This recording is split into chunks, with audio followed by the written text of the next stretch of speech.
Wake up today, a bleak summer lies ahead for outdoor enthusiasts. News 4's Eureka Duncan joins us with the latest. Eureka. Well, this time of year, parks across the state would be preparing to reopen for Memorial Day weekend, but instead they're planning for something else: closure.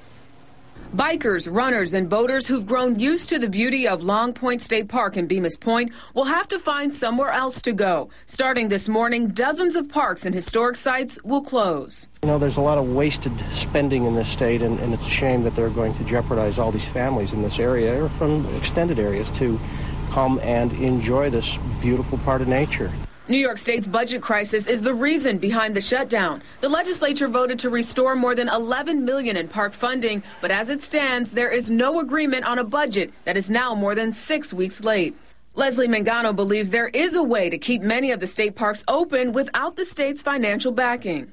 People could take a section of the park and probably volunteer and mow it and take care of it, and you probably would find people that would do that.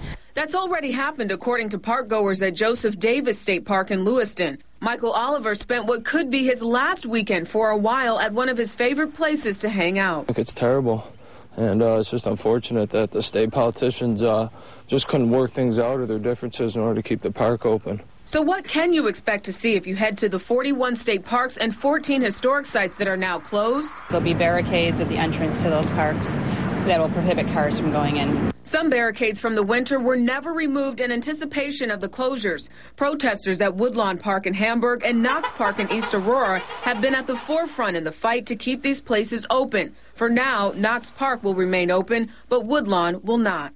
State parks have never closed in the history of state parks. During the Depression, they never closed state parks. Many park employees are expecting to be transferred to sites that will remain open. To see a complete list of parks that are closing today, click on this story at WIVB.com.